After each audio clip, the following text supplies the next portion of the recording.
Ang i-tutor ko ngayon ay para sa mga grade 7 students. Ang topic ay properties of equality of real numbers.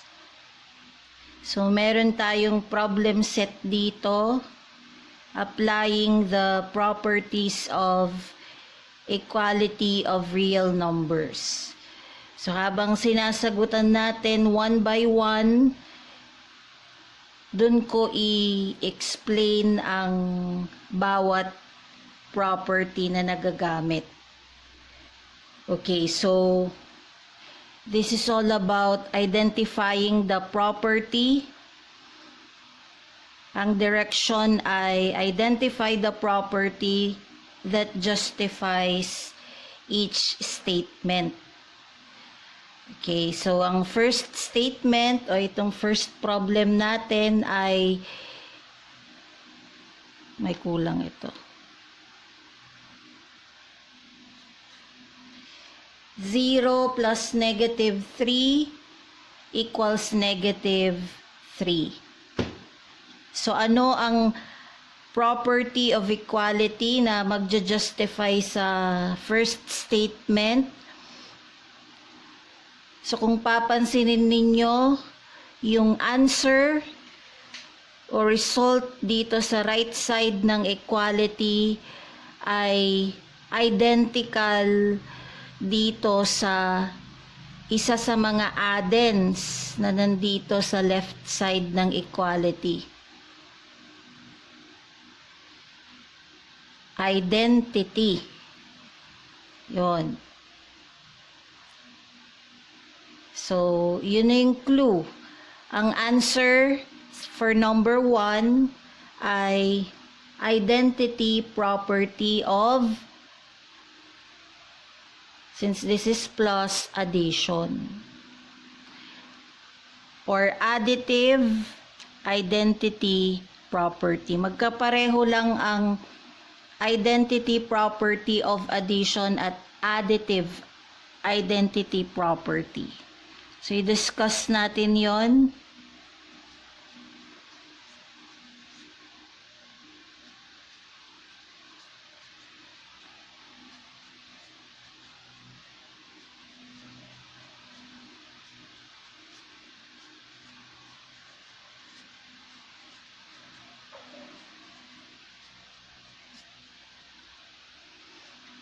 Okay, ano ba ang additive identity property? Ang additive identity property ay gumagamit ng 0 as one of the addends. Addends ang tawag mo dito sa numbers being added. Okay? At identity kasi yung sum, pag inad mo ang dalawang addends in which one of the addends is 0, ito is identity of the other addend, the non-zero addend. Okay, so parang ano to, yung answer is the mirror image of one of the addends. So, parang ito yung mirror mo. Kasi ito, pwede mo siyang i-rewrite na negative 3 plus 0 equals negative 3. So, nakapagit na yung 0. So, parang yan yung mirror, yung salamin. Ano ba ang nakikita mo pag tumatapat ka sa salamin? It's your identity, your image. So, parang itong negative 3, humarap siya sa salamin na 0. So, ang result ay yung identity niya, yung image niya. Okay? So, meron kang clue dito. Your operation is adding and you have a 0 as one of the two addends. Yan ang clue mo for additive identity property. So, kung kailan mo yan isasagot, tatandaan mo yung mga hints. Okay, so ang answer dito ay additive identity property. So, yung number 1 problem ay justified by the additive identity property. So, check natin yung other problems. Meron pa bang problem dito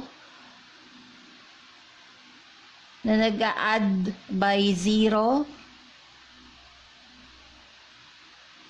Wala na. Okay? So, yung number 1 lang ang justified by the additive identity property.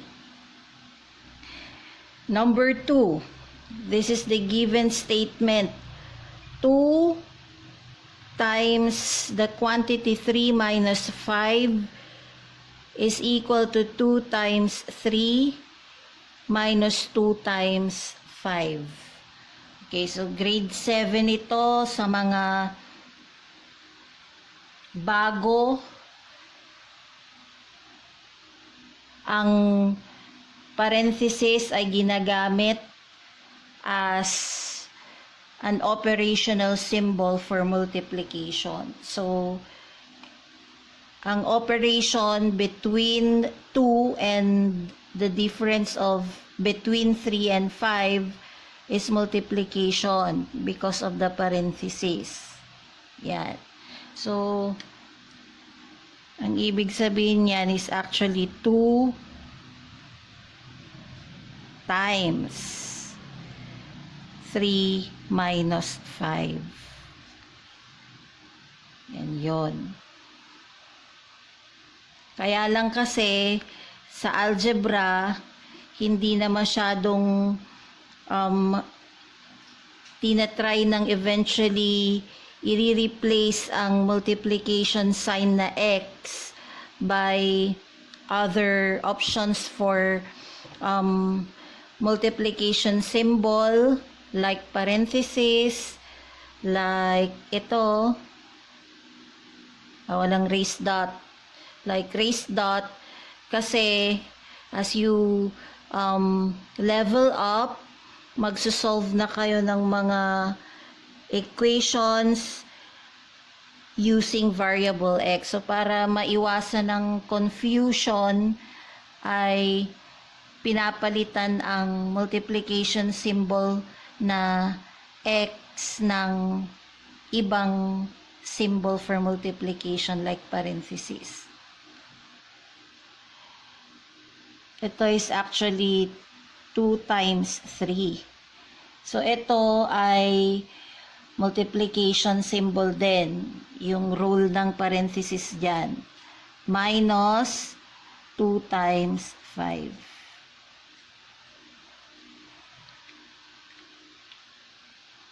Yan. So, anong property ang mag-justify sa second statement? It's distributive property.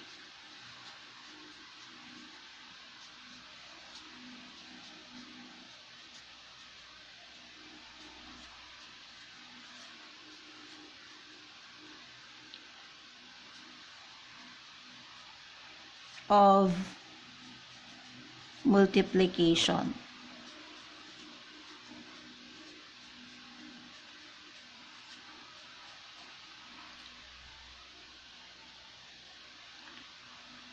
So, sa distributive property of multiplication, ang sinasabi ng property na to, if you have a difference or two real numbers operated by a minus, pwede ring a plus, multiplied by a factor, it is also the same as when you multiply each of the numbers by that factor So, ito multiplied by 2. Ito multiplied by 2. And operate it with subtraction kung minus yung nakapagitan sa dalawang numbers na yan. By addition kung plus yung nakapagitan sa dalawang numbers na yan. That is distributive property of multiplication. So, from the root word of distributive, which is distribute, so obviously, kitang-kita naman dito na yung factor outside the parenthesis ay dinistribute. Nagkaroon ng tig-isang 2 dito sa bandang kanan. Yan yung hint or format na pwede mong maging hint kung kailan mo pwedeng isagot as justification ang distributive property of multiplication. Okay? So, for distributive property of multiplication, we have number 2. Meron pa ba? From the remaining problems, meron pa bang gumamit dyan ng distributive property of multiplication? So, kabisado nyo lang yung forma kung kailan isasagot ang distributive property of multiplication. Sa isang side, meron kang parenthesis na ang naikulong ay sum or difference of two numbers. Tapos may nakamultiply na factor doon sa labas. Tapos sa other side, yung nakamultiply na factor doon sa labas ay biglang magiging 2 kasi na-distribute siya. Dito, isa lang ang nakikita mong factor na 2 tapos sa bandang kanan na-distribute. Naging 2. So, yun ang forma ng statement na sasagutan ng distributive property of multiplication as its justification. So, tingin tayo. Ito ba? Itong number 10 sa tingin ninyo ay justified by distributive property of multiplication. I-double check natin yung format. Meron kang factor. Meron kang sum between two numbers enclosed with parenthesis. Tapos yung factor mo dito sa left side ng equality ay biglang naging na-distribute. Naging 2 beses nag-appear doon sa other side of equality. Sa tingin ninyo itong number 10 falls under distributive property of multiplication? Yes. Okay, so number 10 also falls under distributive property of multiplication. Yan. Okay, so tapos na tayo sa number 1, number 2, number 10. Number 3. Mag-observe. Sa left side ng equality, nag-a-add ka ng -6 at -7. Sa right side ng equality, nag-a-add ka ng -7 at -6. Nakikita nyo ba yung change na nangyari from this to this? Diba? It's the order of numbers being added or the addends. Sa left side, first number mo ang -6. While on the other side, naging second number siya. O di nagbago yung order from first, naging second. Same with the -7. On the left side, second ang position niya. While on the other side, naging first. So, yung change in order, ang hint mo pag ganito ang problem. Order. So, anong property ang pwedeng pang-justify dyan kapag change in order? It's commutative property.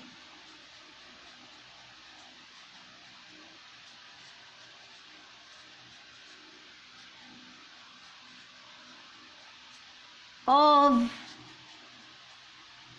ano ba yung operation between the two numbers? It's plus addition.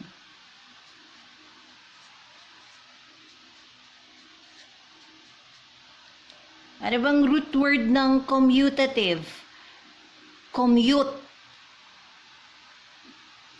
Familiar kayo dyan kasi sinasabi mo kapag kunwari pupunta ka sa bayan, magko-commute ka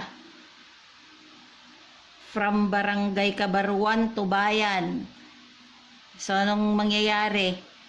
You transfer from one place to another place. So, parang ito yon.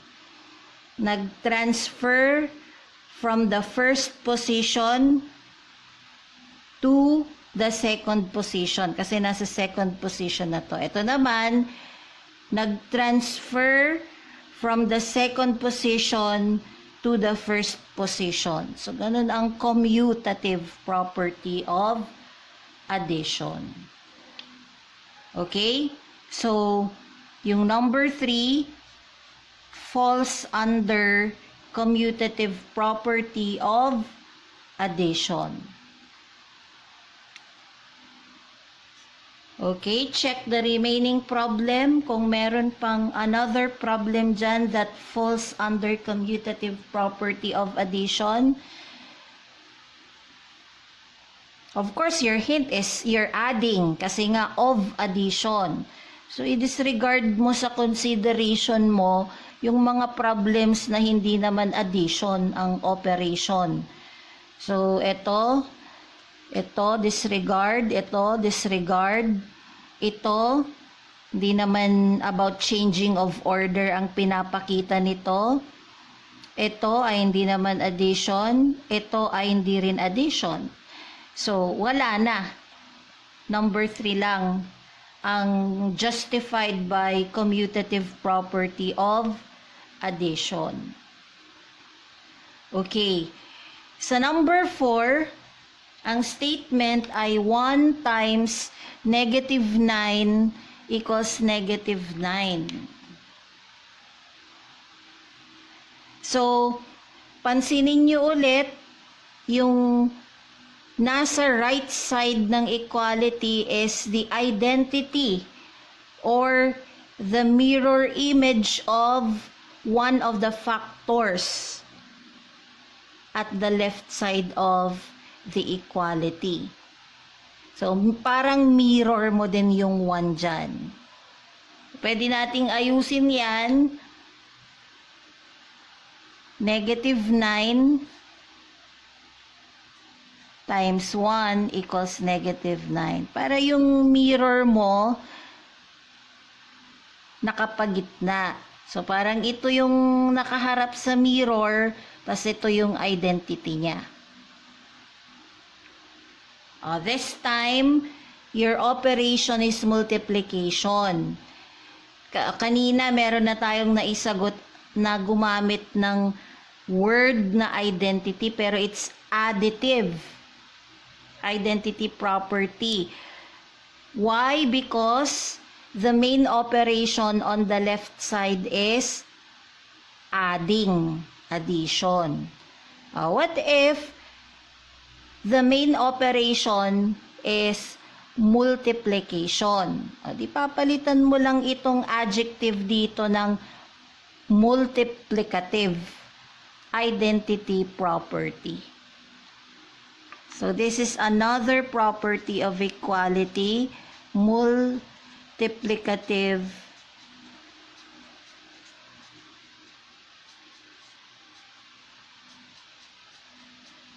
identity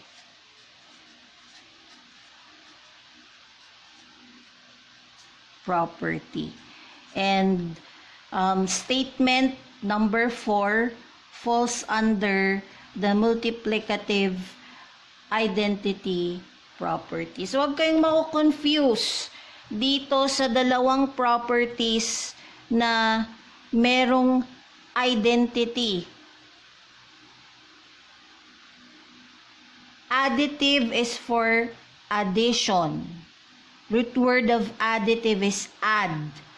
So, make sure na yung operation doon sa tinitignan ninyong statement is addition. Huwag kayong magsasagot ng multiplicative identity property kung nagpa-plus naman yung statement. Multiplicative identity property, multiply, that's the root word of multiplicative. So, isasagot mo lang yan kung ang main operation doon sa tinitignan mong statement is multiplication. Okay? So, wag mo confuse kung kailan isasagot ito o ito. Of course, sure ka na identity kasi parang mirror image nung nasa kanan yung isa doon sa nasa kaliwa. So, that's another hint kung kailan isasagot itong properties na gumagamit ng word na identity. Okay? So, let's check the remaining problems. Kung meron pang pwedeng sagutan dyan ng multiplicative identity property. May nakikita ba kayo? Anong remaining problems na lang natin? 5, 6, 7, 8, 9. Alin dyan ang sasagutan mo ng multiplicative identity property? Meron pang isa dyan. It's number 9.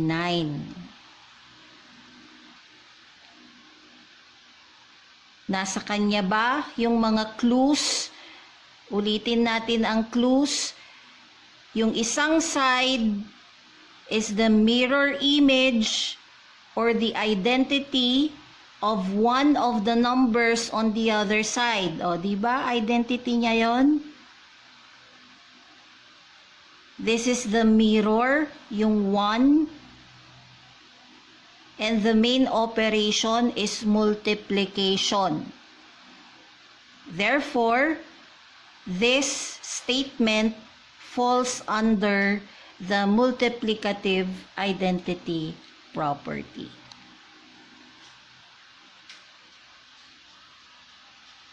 Yan. So, ilan na lang ang natira? 5, 6, 7, 8, 4 problems na lang. So, itong number 5, ang format niya ay bago na naman. So, anong sinasabi nito? 4 times 1/4 equals 1. 4. Any whole number merong invisible denominator na 1. So, 4 is also the same as 4 over 1. Etong 4 over 1, pag in-invert mo, invert means to turn it upside down. Babaliktarin mo, invert. Ano ang makukuha mong result? 1/4. That means, if flip mo, invert. O, nandun na yung clue. Ito, tong first factor dito is actually inverted. Etong second factor mo is the result when you invert 4. And when you multiply inverses, so ang tawag mo pag ganon, if the two factors are reciprocals of each other and you multiply them, the result is always equal to 1. Ang tawag mo, ang pinapakitang property ng ganyang equality ay multiplicative inverse property or inverse property of multiplication.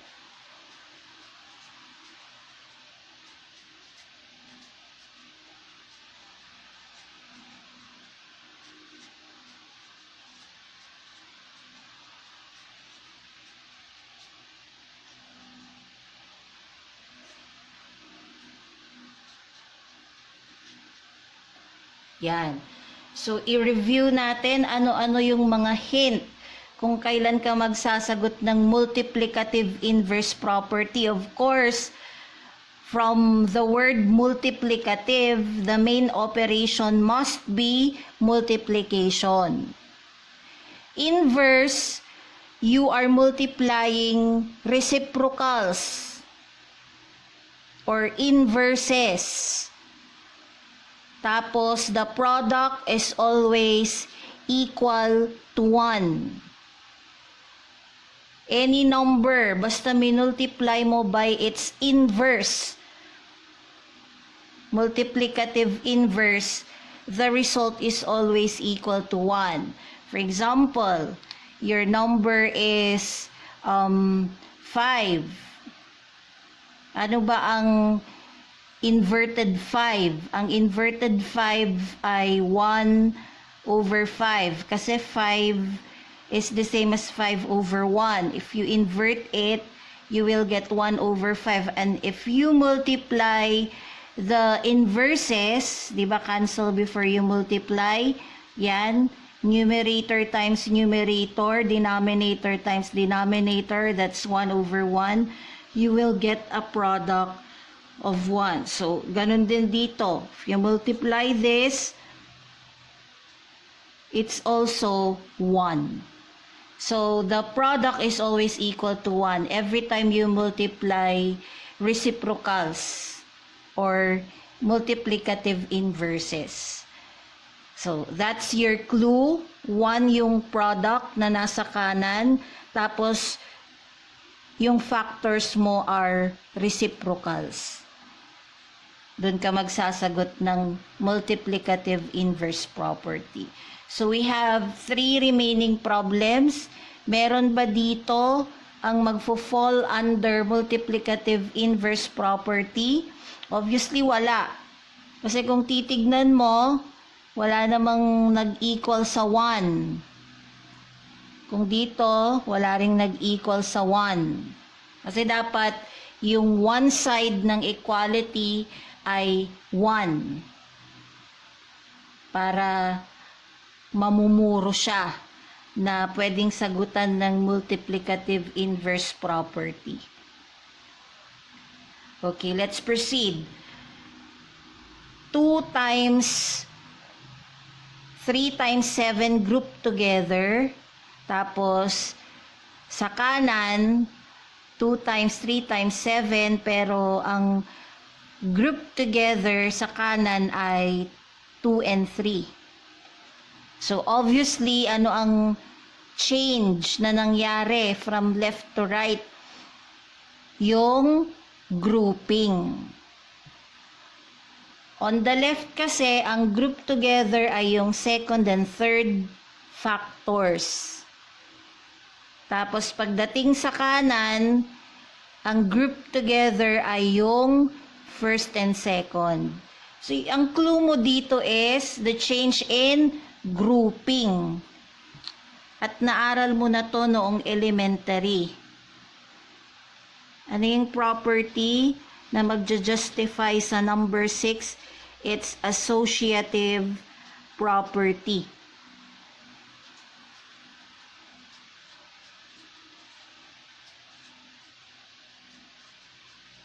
Of, what's the main operation? Multiplication.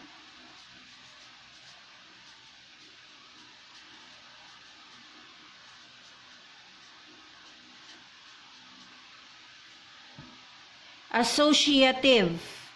Ano ang root word ng associative? Associate. Associate or group. Yon. It's a verb. Associate or group. O, yun na yun. Synonyms yon. So, grouping ang binabago kapag ang justification ay associative property of multiplication. So, number 6 ang magfo-fall under associative property of multiplication. So, from 7 and 8, meron bang sina-justify dyan ng associative property of multiplication? Obviously, wala. Obvious na obvious kung kailan mo pwedeng isagot ang associative property. Kasi, tignan ninyo yung itsura. Kung ano yung content sa isang side, parehong-pareho ng content sa other side. May 2 dito, may 2 din doon. May 3 dito, may 3 din doon. May 7 dito, may 7 doon.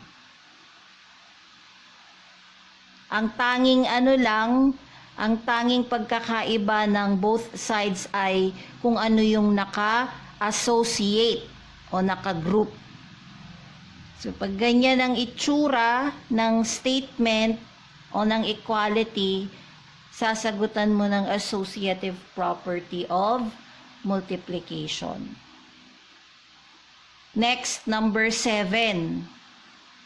10 plus negative 10 equals 0. So, dito, sa forma na ito, ang magiging clue mo dito ay yung result na 0.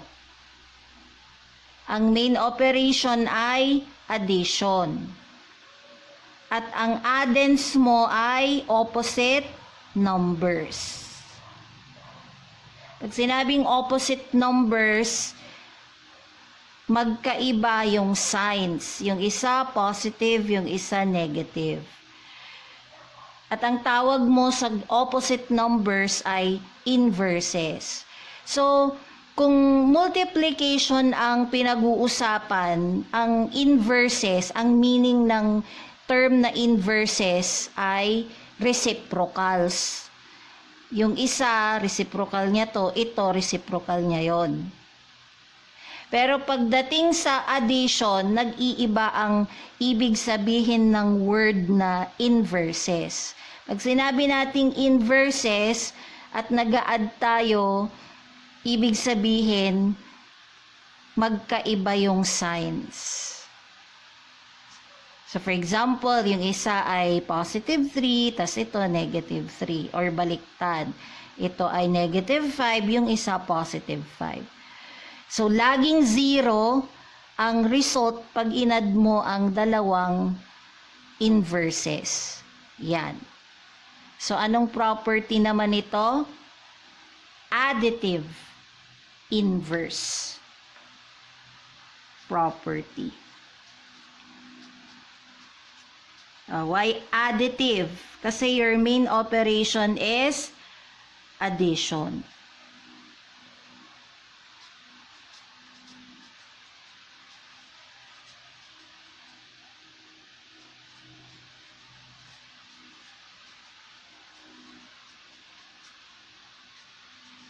And one side of the equality is 0. That's number 7. Yan. One last problem. 2 times 5 equals 5 times 2. So, mga hindi pa masyadong aware, uulitin ko yung parenthesis dito is a multiplication symbol. Pag nakita nyo yung ganyan na nakasulat, that means 2 times 5. Ito naman, 5 times 2. So, yan yung ibig sabihin yan. Observe the difference. Ano yung change na nangyari from left to right? Change in order ulit.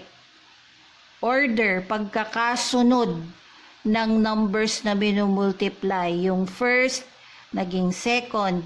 Yung second, naging first. Nag-commute yung mga factors. So, commutative property ulit.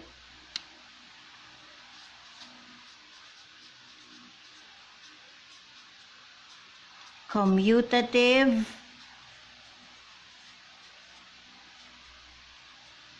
property of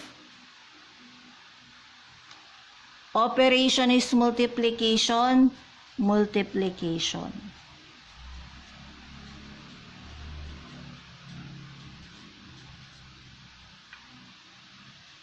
This is number 8.